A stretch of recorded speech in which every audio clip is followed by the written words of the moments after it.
ফেরার মতো ফেরতে পারো, চাওয়ার মতো চাইতে পারো। আমি তোর গলার ভিতরে হেদায়েতের মালা পরাইয়া সমস্ত গুনাহ থেকে মাফ করিয়া জান্নাতে না ঢুকাইয়া পারবো না। আমি মাওলা বড় দয়ার মাওলা। কাজী ভাইরা, ভুল করছি, অন্যায় করছি, বুঝি নাই, না বুঝিয়া করছি, শয়তানের ধোকায় পড়িয়া করছি, দুনিয়ার মহাব্বতে করছি। আজকে তওবা করো, তওবার দরজা খোলা। কথা ঠিক না বেবি? মওয়াতের আগ পর্যন্ত তওবার দরজা কিন্তু খোলা। কিন্তু খোদা না খাস্তা মালাকুল মওয়াত হাজির হইয়া গেলে আর কিন্তু তওবার কোনো সুযোগ হবে না।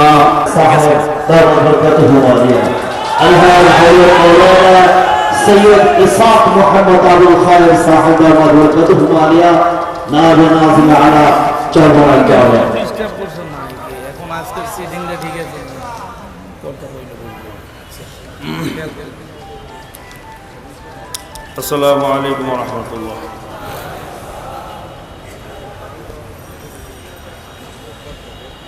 আলহামদুলিল্লাহ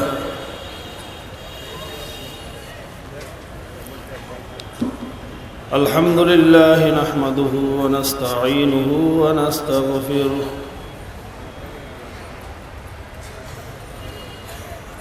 ونعوذ بالله من شرور أنفسنا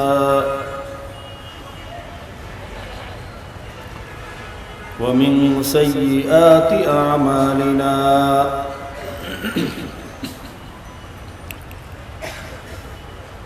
من يهده الله فلا مضل له ومن يضلله فلا هادي له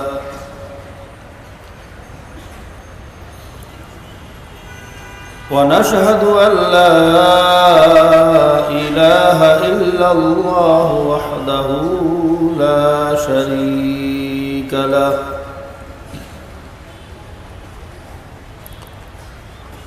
ونشهد أن محمدًا عبده ورسوله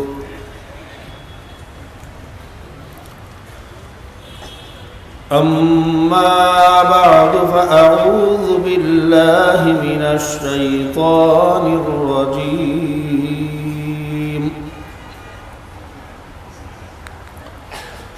بسم الله الرحمن الرحيم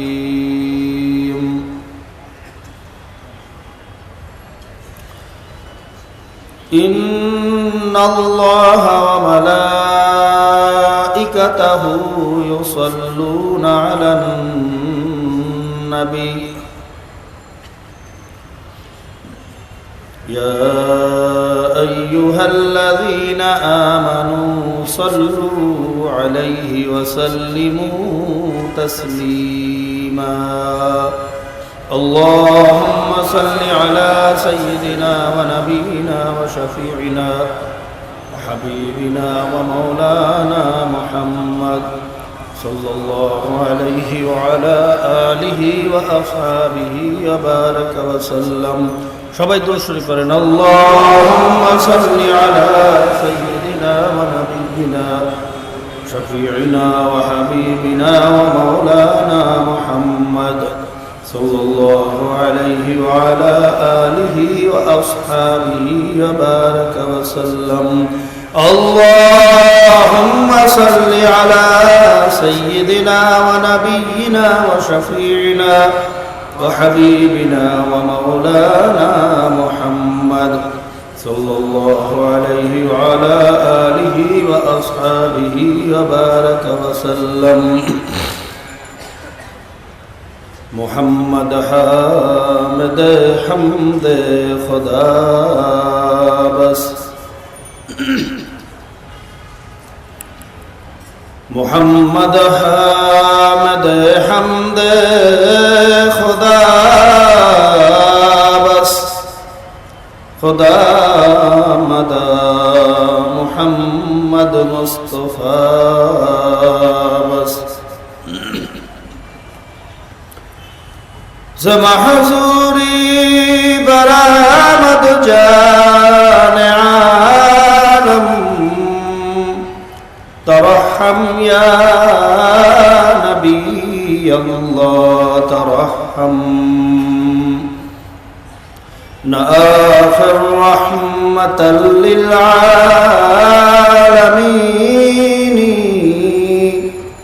ز محرومات چرا غافل نشینی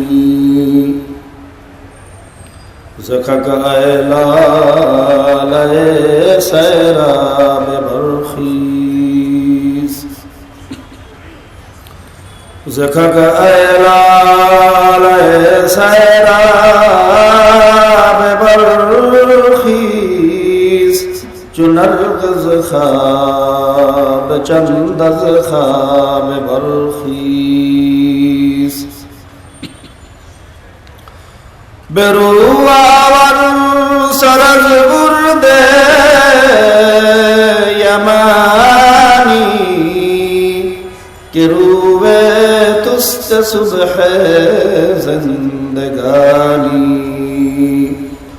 اعوذ باللہ من الشیطان الرجیم بسم اللہ الرحمن الرحیم فریق فی الجنة وفریق فی السعیر وقال الله عز وجل في آية الأخرى إن كنتم في ريب مما نزلنا على عبدنا فأتوا بسورة من مثله وادعوا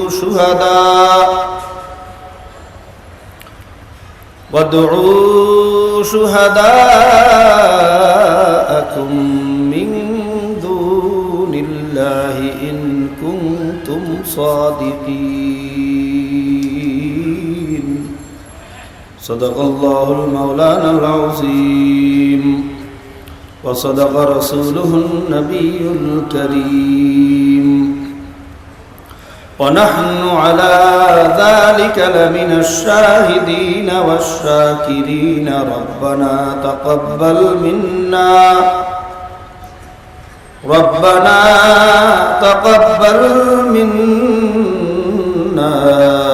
إنك أنت السميع العليم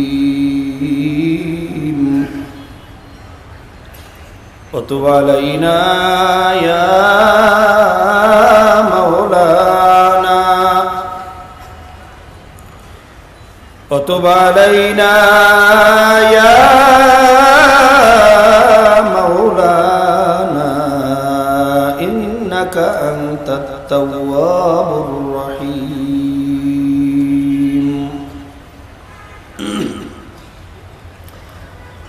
صدر اجلاس সাউন্ড বক্সের আওয়াজ বাড়াই দেন, কানে আওয়াজ আসে না, বাড়াই দেন।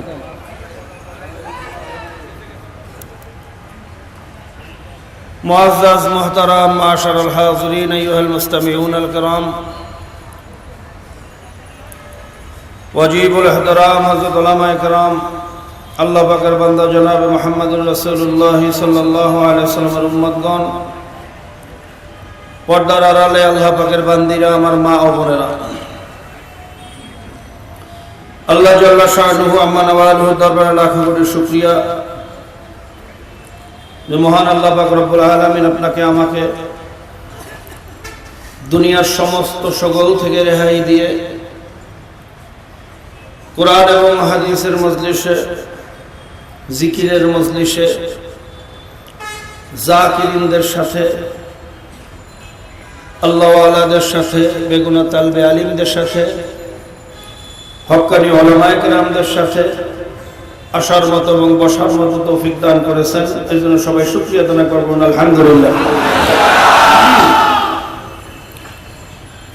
ভাইরা, আমরা একটা মোবারক মজলিসের ভিতরে বসছি, ইকো বন্ধ করেন। এবার ইকো দেশে কি জন্য? মাহফিলে কি ইকো চলে না?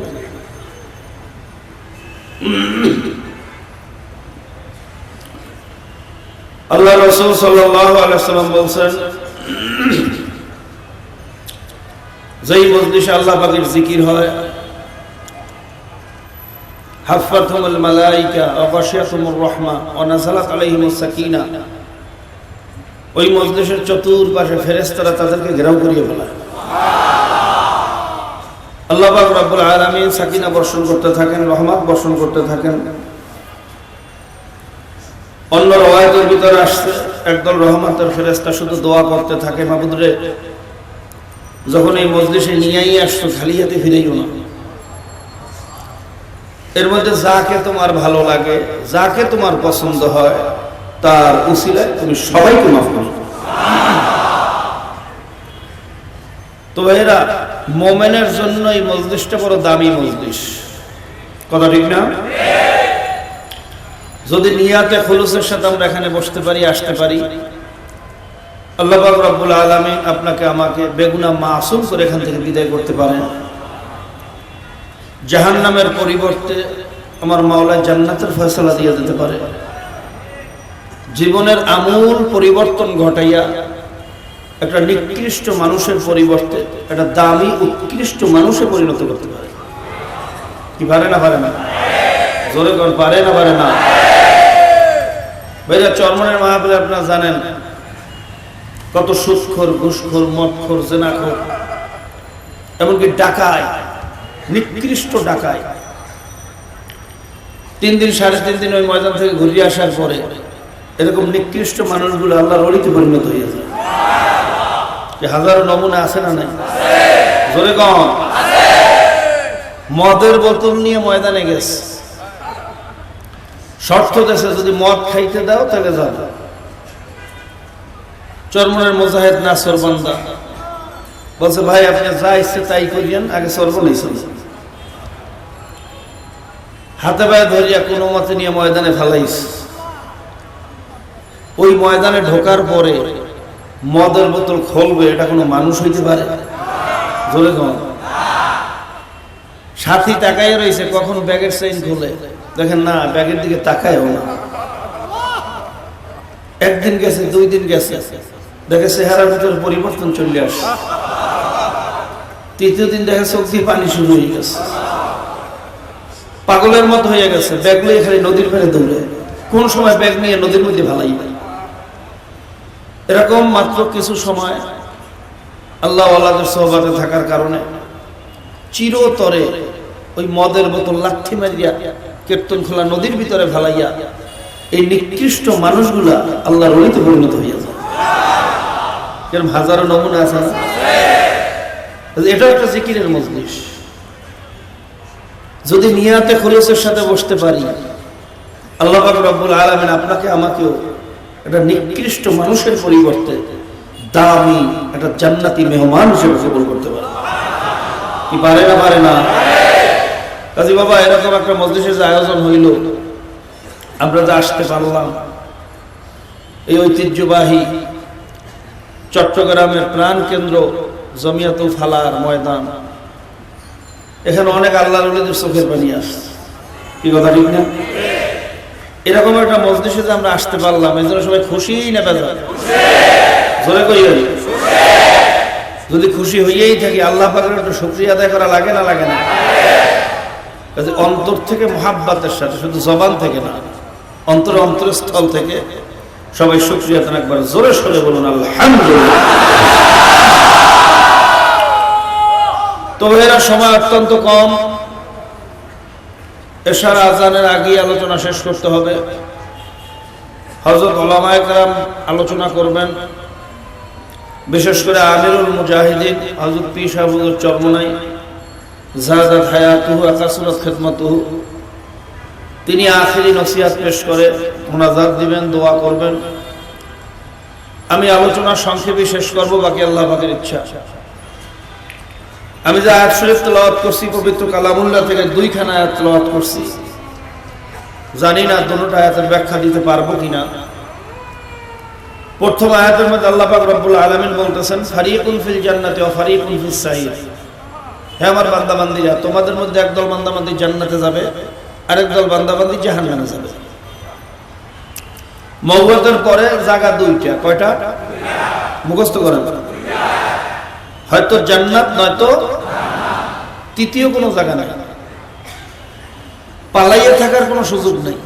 কি আছে ভাইয়া? দুনিয়ায় আমাদের বিরুদ্ধে যদি মামলা হয়, সুন্দরবনে যাইয়ে পালাইলে তালাশ করে পায় না, পাহাড়ে গিয়ে পালাইলে তালাশ করে পায় না, এক দেশ থেকে আরেক দেশে পালাইতে পারলে তো সরকারের বাবাই আর ধরতে পারে না। কি কথা ঠিক না? কিন্তু মওয়াতের পরে পালাইয়ে থাকবা এরকম কোনো জঙ্গল নাই, এরকম কোনো পাহাড় নাই, এরকম কোনো সিন্ধুক নাই। হয়তো জান্নাতে নয়তো জাহান্নামে, তৃতীয় কোনো জায়গা নাই। কি কথা ঠিক না? আমরা তো এখানে একত্রিত হয়েছি, আমরা কি মাওলার জান্নাতে যাইতে চাই না জাহান্নামে? সবাই জান্নাতে যাইতে চাই। কে কে যাইতে চাই? আল্লাহু আকবার, নারায়ে তাকবীর, নারায়ে তাকবীর, আল্লাহুম্মা আমিন বিল হক। আল্লাহ, তোমার বান্দারা, পর্দার আড়ালের তোমার বান্দিরা জান্নাতে যাওয়ার নিয়তে হাত তুলছে, আমাদের সবাই নিয়তকে তুমি কবুল করে নাও। ভাইরা, জান্নাতে তো সবাই যাইতে চাই, কিন্তু মুখ দিয়ে কইলে কি জান্নাতে যাওয়া যাবে? জান্নাতে যাওয়ার কাজ তো করতে হবে। কি কথা ঠিক না? ওয়াজ মাহফিলে আসলে জান্নাতে যাওয়া যাইবে, পীর মুরিদ হইলে জান্নাতে যাওয়া যাইবে, মুফতি মুহাদ্দিস হইলে জান্নাতে যাওয়া যাইবে, শাইখুল হাদিস হইলে জান্নাতে যাওয়া যাইবে, মুহতামিম সাহেব হইলে জান্নাতে যাওয়া যাইবে, এমপি মন্ত্রী হইলে জান্নাতে যাওয়া যাইবে। এরকম কোন কথা আল্লাহ কোথাও বলছেন? জান্নাতে কারা যাবে তাও কিন্তু আল্লাহ পাক রব্বুল আলামিন পরিষ্কার ভাবে বলে দিয়েছেন, ইন্নাল্লাযীনা আমানু ওয়া আমিলুস সালিহাতি কানাত লাহুম জান্নাতুল ফিরদাউসি নুজুলা। আমার দরবারে কে পীর, কে মুরিদ, কে মুফতি, কে মুহাদ্দিস, কে দেশের বাদশা, কে রাস্তার ফকির, এই সমস্ত পরিচয় আমি মাওলার দরবারে কোনো কাজে লাগবে না। আমার কাছে ঈমান আনার পরে আমলে সালেহ করে সুস্থ কলব নিয়ে যদি আসতে পারো, আমি মাওলা তাদেরকে জান্নাতুল ফিরদাউস দান করব। জোরে বলুন সুবহানাল্লাহ। আমার মাওলার দরবারে জান্নাতে যাওয়ার জন্য পরিচয় হবে মাত্র দুইটা। কয়টা? কি কি পরিচয়? কে মুহতামিম সাহেব আর কে মুহাদ্দিস সাহেব? কথা হয় না। কে পীর আর কে মুরিদ? কে কোন দল করে? কে চরমনে আর কে তাবলীগ আর কে শর্ষিনা, কে ফুরফুরা? এরকম কোন পরিচয় কবরে চলবে? কবরে পরিচয় শিখবে দুইটা, ঈমান ঠিক আছে কিনা, আমল ঠিক আছে কিনা।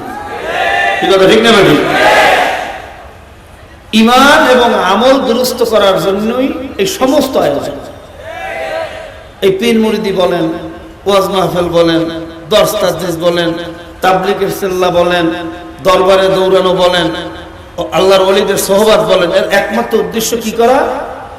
ঈমান এবং আমল দরকার। ঈমান ঠিক করা, আমল ঠিক করা। কি কথা ঠিক না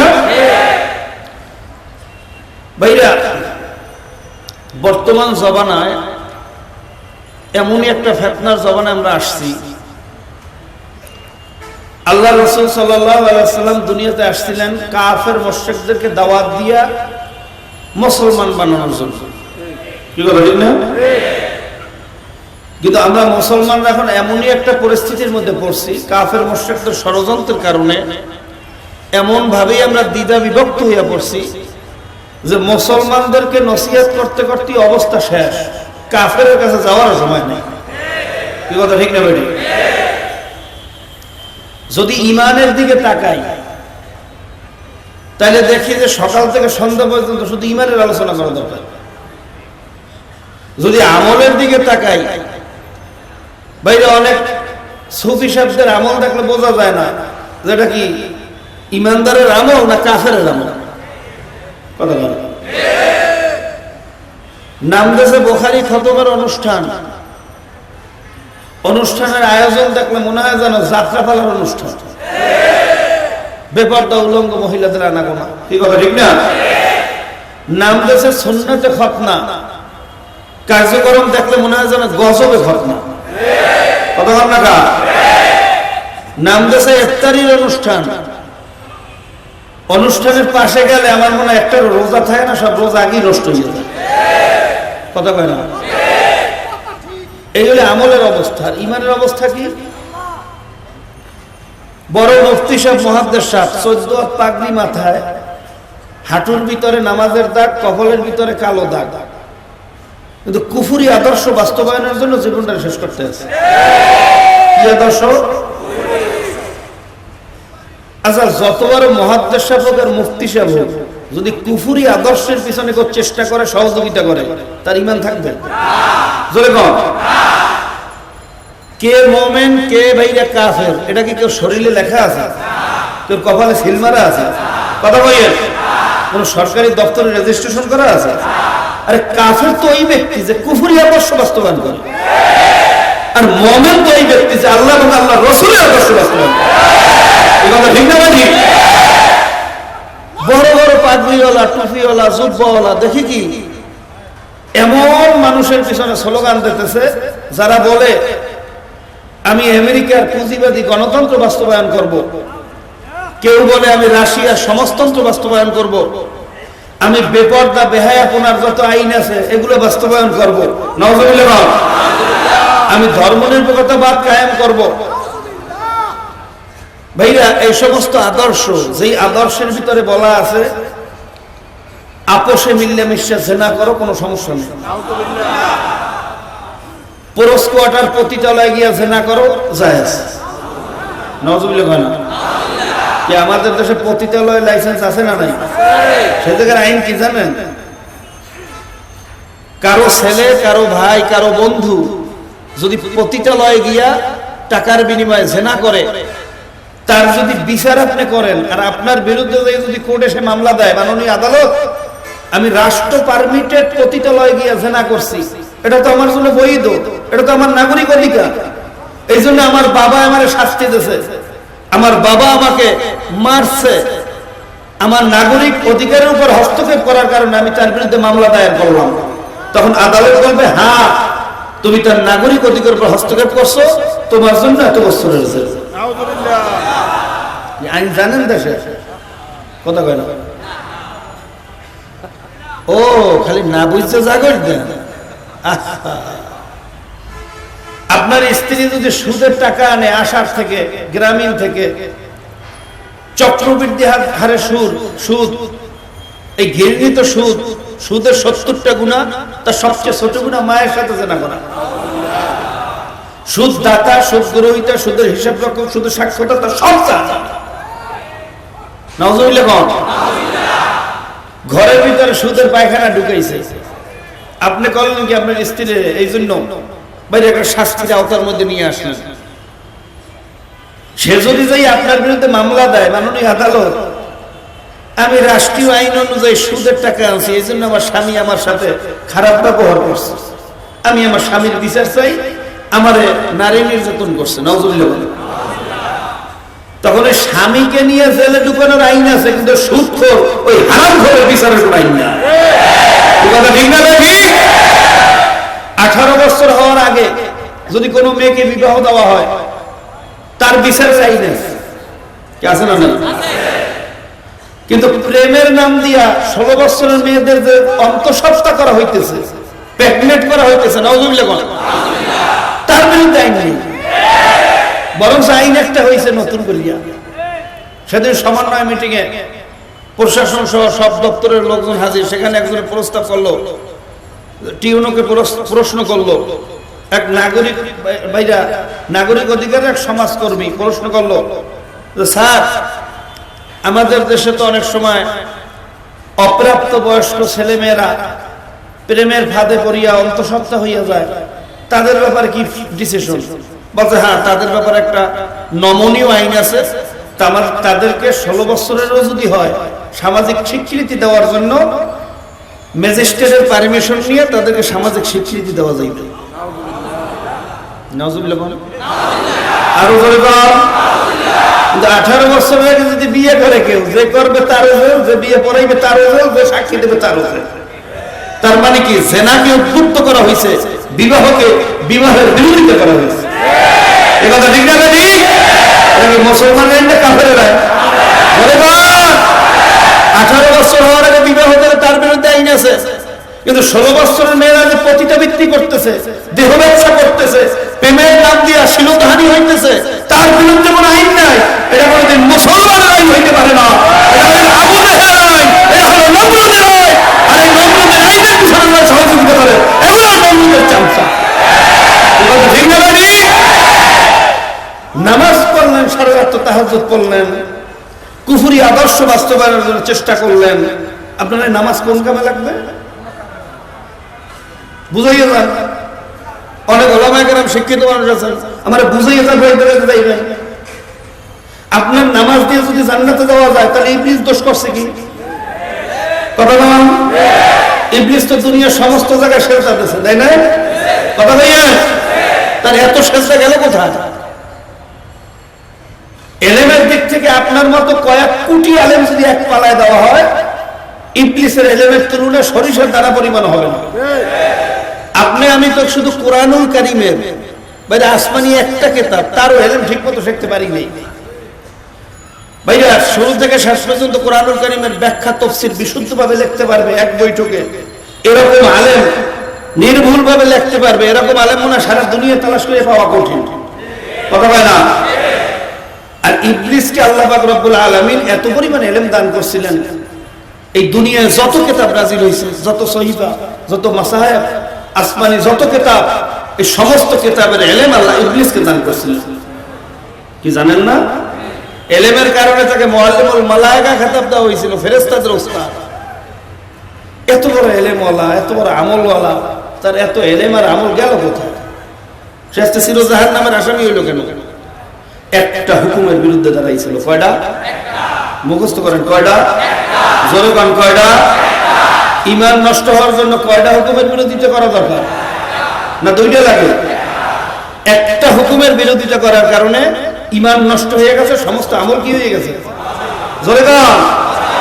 আর আপনারা যে সমস্ত তন্ত্র মন্ত্র নিয়ে নামছেন, যেসব আদর্শের পিছনে স্লোগান দিতেছেন, এরা কি একটা হুকুমের বিরোধিতা করে না বেশি করে? কথা বলে। তা আপনার ইমানের অবস্থা কি? বুঝাইয়া যান বাবা, কথা কয় না। তা ইমান না থাকলে মানে আমল লাগবে কোন কাম? কাজী বাবা আগে ইমান ঠিক করা লাগবে, কথা ঠিক না? ঠিক না বে ঠিক? আবার বর্তমানে একদল শোনা যায়, বলে কি আমরা খুব ভালো মানুষ, আমরা সিয়াসত পছন্দ করি না, सियासत में हलाकत है, हुकूमत से कामयाबी नहीं आएगा, जिहाद फसाद है, नाउजुबिल्लाह। बाबा सियासत এর বাংলা অর্থ হইল রাজনীতি। কি জোরে বল? যেই নীতি হলো রাজার নীতি, যেই নীতির মাধ্যমে দেশ ও জাতি পরিচালিত হয়, এই নীতির নাম কি? নীতি। জোরে বল। নীতির ভিতর শ্রেষ্ঠ নীতির নাম কি? নীতি। যেমন হাঁসের ভিতরে শ্রেষ্ঠ হাঁসের নাম কি? কথা হয় না? পথের ভিতরে শ্রেষ্ঠ পথের নাম কি? নীতির ভিতরে শ্রেষ্ঠ নীতির নাম কি? এটা তো নবীদের নীতি, এটা তো রাজার নীতি, এটা তো গুন্ডার নীতি না। এটা তো ঠিক না ঠিক? কিন্তু আফসোস বর্তমান জমানায় এই রাজার নীতি, নবীদের নীতি চলে গেছে গুন্ডার হাতে। গুন্ডার হাত থেকে নবীর আদর্শ উদ্ধার করা লাগবে না, লাগবে না? তা যারা বলে, অনেক ওলামায়ে কেরাম নামদারি দেখি, এরা বলে আমরা সিয়াসতটা পছন্দ করি না, হুকুমতের দ্বারা কামিয়াবি হবে না, খালি ইবাদতের মধ্যে বলে কামিয়াবি। নাউজুবিল্লাহ। বাবা হুকুমতের দ্বারা কামিয়াবি হবে না, হুকুমতের বিরুদ্ধে যদি কথা বলো, তা কোরআনুল কারীমের ভিতরে হুকুমতের উপর আয়াত নাই? কথা কয় না? একটা দুইটা না বেশি, প্রায় 350 উপর আয়াত হলো হুকুমতের উপর। রাষ্ট্র কিভাবে চালাইতে হইবে, খাজনা ট্যাক্স কেমনে, ওসব বাইরা এটা করতে হবে, আদায় করতে হবে, নাগরিকদের কাকে কিভাবে সুবিধা দিতে হইবে, মা বোনদের ইজ্জত আপনি কিভাবে রক্ষা করতে হবে সুনিশ্চিত করতে হবে। কথা কয় না? বিজাতীয়দেরকে, বিধর্মীদেরকে তাদের জানমালের নিরাপত্তা কিভাবে দিতে হবে, এই বিধান কোরআনুল কারীমের মধ্যে, শরীয়তের মধ্যে আছে না নাই? জোরে কোন আছে না নাই? তো যদি বলেন হুকুমতের প্রয়োজন নাই, ইবাদতের মধ্যে কামিয়াবি, তো সমস্ত বিধানগুলোর বিরোধিতা করা হয় না? কথা জোরে বল। কোরআনুল কারীমের মধ্যে কিসাসের আয়াত নাই? চুরি করলে কি বিচার, ডাকাতি করলে কি বিচার, জেনা করলে কি বিচার?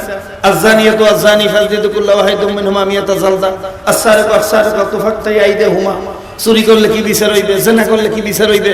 এই বিচারের আয়াত বা কিসাসের আয়াত কোরআনুল কারীমের মধ্যে নাই? জোরে কইয়েন। তা যদি বলেন হুকুমতের প্রয়োজন নাই, এটার মধ্যে কামিয়াবি নাই, তাহলে কোরআনুল কারীমের আইন অনুযায়ী এই চোর ডাকাইতের বিচার করবেন কেমনে? কিয়ামত পর্যন্ত করা সম্ভব? কথা বল না কা? তা কোরআনুল কারীমের একটা আয়াতেরও যদি আমল করার খেয়াল আপনার ভিতরে না থাকে, একটা আমলের বিরুদ্ধে যদি আপনার অবস্থান হয়, তাহলে আপনার ঈমানের অবস্থাটা কি আমার বুঝাই যায়? আছে কথা বলে না? বলে আল্লাহ রাসূল সাল্লাল্লাহু আলাইহি ওয়াসাল্লাম সে কি শুধু ধর্মের ইমামতি করছেন আর রাষ্ট্রের ইমামতি করছেন? কথা বলে না? সাহাবায়ে কেরাম রাদিয়াল্লাহু তাআলা আলাইহিম আজমাইন তারা কি শুধু ধর্মের ইমাম ছিলেন না রাষ্ট্রের ইমাম ছিলেন? আরে বাবা, ধর্মের ইমাম তো ছিল শুধু গৌতম বুদ্ধ।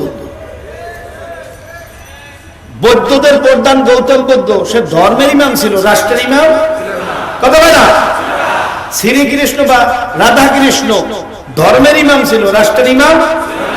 গুরু নানক শিখদের প্রধান, সে ধর্মের ইমাম ছিল, রাষ্ট্রের ইমাম। কিন্তু আমার নবী মুহাম্মদ কথা বলে ধর্মের ইমাম ছিলেন, ধর্মের ইমাম ছিলেন। তা যারা শুধু ধর্মীয় ইমামতি নিয়ে আছেন, আপনি তো গৌতম বুদ্ধের উম্মত হয়েছেন, আমরা তো গুরু নানকের উম্মত হয়েছেন, আমরা তো রাধা কৃষ্ণের উম্মত হয়েছেন, নবী মুহাম্মদের উম্মত হইতে পারেন না। এটা ঠিক না নাকি? নবী মুহাম্মদের উম্মত হইলে ধর্মের ইমামতি করতে হবে, রাষ্ট্রের ইমামতি করতে হবে। এটা ঠিক না নাকি ভাইরা?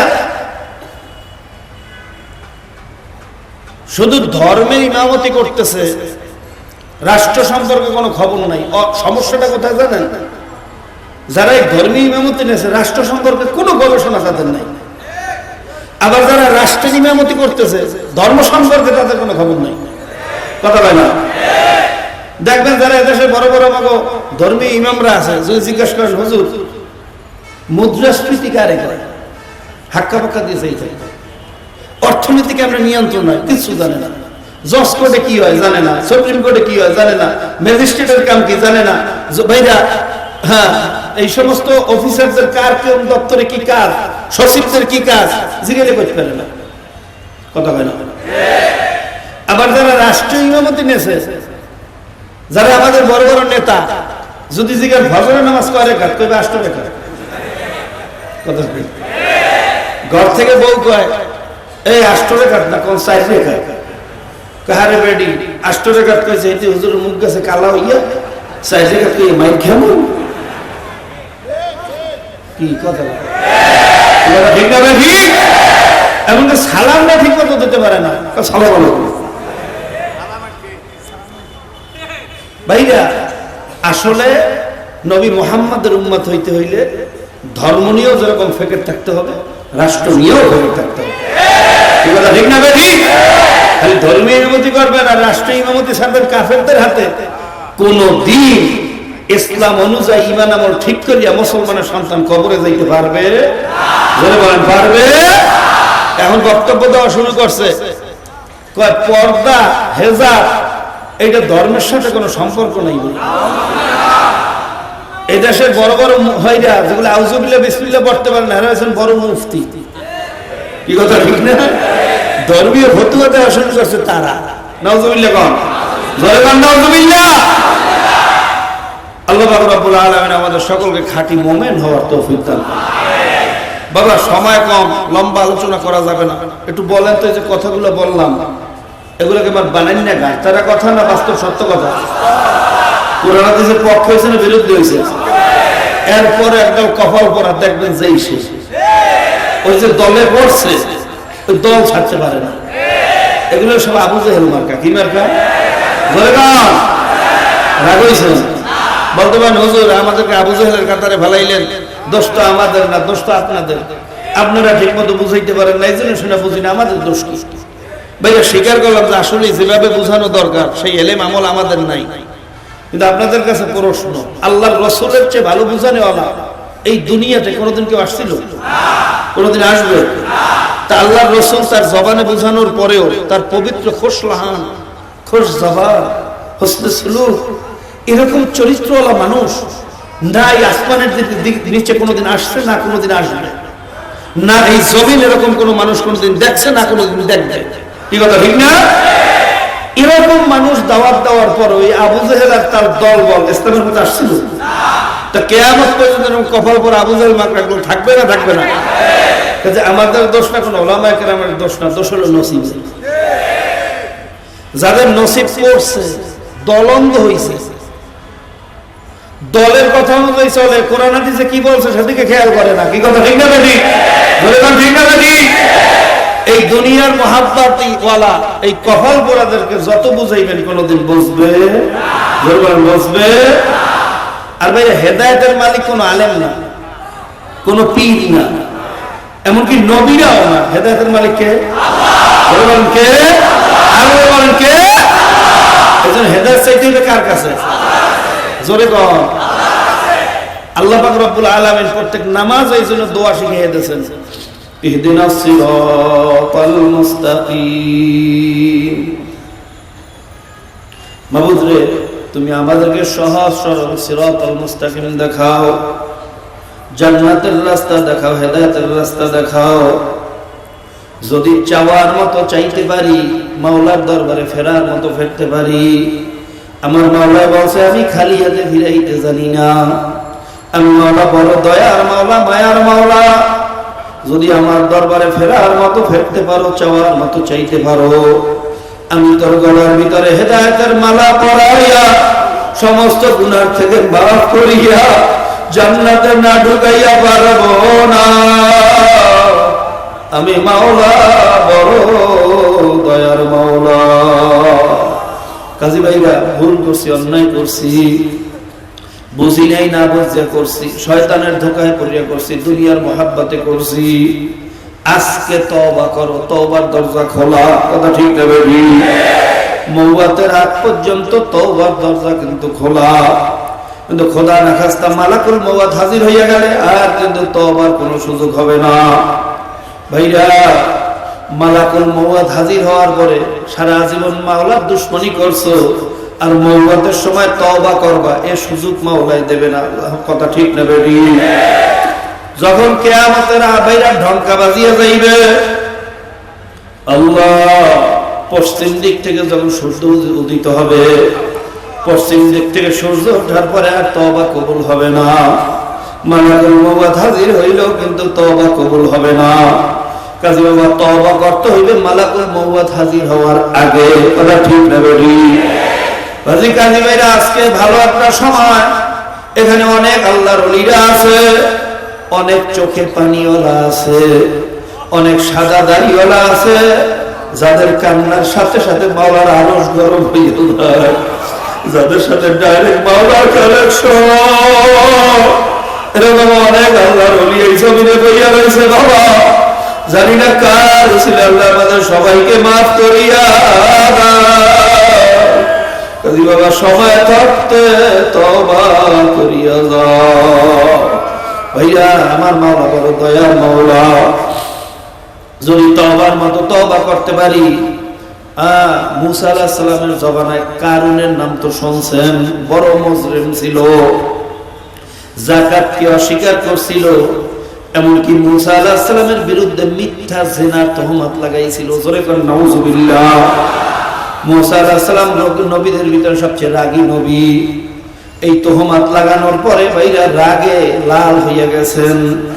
উপায় অন্ত না দেখিয়ে সেজদায় করিয়া মাওলার দরবারে দরখাস্ত করছেন, মাবুদ রে, আমি কি অন্যায় করলাম, কি অপরাধ করলাম, কারণ কেন আমার বিরুদ্ধে এত বড় মিথ্যা তহমত লাগাইছে? আমি তো মানুষকে চেহারা দেখাইতে পারি না, আমার লজ্জা লাগে। আল্লাহ পাক রব্বুল আলামিন মুসা আলাইহিস সালামের কান্না দেখার পরে তাড়াতাড়ি বললেন, হে নবী মুসা, জমিন আপনার তাবে করিয়া দিলাম, আপনি যা হুকুম করবেন তাই হইবে। তাড়াতাড়ি সিজদার থেকে মাথা উঠান, আপনার কান্না আমি সইতে পারি না। সবাই বলুন সুবহানাল্লাহ। মুসা আলাইহিস সালাম সিজদার থেকে মাথা উঠাইয়া জমিনকে হুকুম করলেন, হে জমিন, কারণ কোথায় আছে ওরে ধরিয়া জমিনের নিচে ঢুকাইয়া দাও। ইখতাসি যে হুকুম করার সঙ্গে সঙ্গে বাইরা জমিন খাটো হইয়া কারণ সামনে উপস্থিত হইয়া হাঁটু পর্যন্ত জমিনের নিচে ঢুকিয়া গেছে। কারণ বলে, ও নবী মূসা, তুমি আমাকে মাফ করিয়া দাও। মূসা আলাইহিস সালাম আরো রাগে কাঁপতে কাঁপতে বললেন, হে জমিন, ওরে আরো নিচে নিয়ে যাও। মাজা পর্যন্ত ঢুকিয়া গেছে। কারণ বলে, ও নবী মূসা, তুমি আমাকে মাফ করিয়া দাও। মূসা আলাইহিস সালাম বলে, জমিন আরো নিচের দিকে নিয়ে যাও। এরকম যাইতে যাইতে যাইতে যাইতে মাথা পর্যন্ত জমিনের নিচে ঢুকিয়া গেছে। তাফসীরের ভিতরে আসছে কিয়ামত পর্যন্ত কারণ এইভাবে শুধু জমিনের নিচের দিকে যাইতে থাকবে। আর শাস্তি দুনিয়ার থেকে শুরু হয়ে গেছে। জয় গান নাউজুবিল্লাহ। বাইরা শাস্তির উপযুক্ত ছিল, তাতে কোনো সন্দেহ নাই। এরকম শাস্তি পাওয়ার মতো হাজারো অপরাধ কারণ করছে, কিন্তু আহকামুল হাকিমিন রব্বুল আলামিন আমার মাওলা কি বলতে আছে? আমার মাওলা ডাক দিয়ে বলতেছেন, ইজ্জতি লাবিস্তাগা সাবিলা গাসতুহু। এ নবী মূসা, আমার পাক ও ইজ্জতের কসম খাইয়া বলছি, কারণ তোমার কাছে বারবার ক্ষমা চাইছে, তুমি ক্ষমা করতে পারো না। কারণ যদি একবার আমার দরবারে বলতো, মাওলা রে মাফ করিয়া দাও, আমার পাক ও জালালিয়াতের কসম, আর আমি ওরে জমিনের নিচে থেকে টানিয়া উপরে দাঁড়া না করাইয়া পারতাম না। ভাইরা, আমার মাওলার দয়ার কথা বুঝাইয়া বলার ক্ষমতা কোনো মানুষের নাই। আমার মাওলা যেমন বড়, তার দয়াও সেই রকম বড়। আমার মাওলা যেমন বড়, তার জান্নাতও কিন্তু সেই রকম বড়। আমার মাওলা যেমন বড়, তার রাগও সেই রকম বড়। আমার মাওলা যেমন বড়, তার জাহান্নামও সেই রকম বড়। আমার মাওলা যেমন বড়, তার আযাবও সেই রকম বড়। আমার মাওলা সব বড়, সব বড়, সব বড়। এই জন্য আমার মাওলার গজবের থেকে ভয় পাইতে হবে, আর আমার মাওলার রহমতের থেকে নৈরাশ হওয়া যাবে না। আল ঈমানু বাইনাল খাউফি ওয়ার রাজা, আশা এবং ভয়ের মাঝখানে হইল ঈমান। একদিকে পাহাড় পরিমাণ আশা রাখতে হইবে, আমার মাওলার কাছে মাফ চাইতে পারলে আমার মাওলা মাফ না করিয়া পারবেন না। অন্যদিকে মাওলার আযাবের ভয় থাকা লাগবে। খোদা না কাছে যদি আমার মাওলা ধরিয়া বসে, জবাব দেওয়ার ক্ষমতা কোনো মানুষের নাই। বাইরে এইভাবে নিজের ঈমানকে ঠিক করিয়া খালি মুমিন হইয়া কবরে যাওয়া লাগবে। কবরে কিন্তু কোন চালাকি বুদ্ধিমানি চলবে না। কাজী বাবা, আপনারা আমার জন্য দোয়া করেন, আমিও সবার জন্য দোয়া করি। মাওলা যেন তার খাঁটি গোলাম হইয়া ঈমান আমল দুরুস্ত করিয়া তার দর কবরে যাওয়ার তৌফিক দেয়। ওয়া আখিরু দাওয়ানা আনিল হামদুলিল্লাহি রাব্বিল আলামিন। আসসালামু আলাইকুম ওয়া রাহমাতুল্লাহ।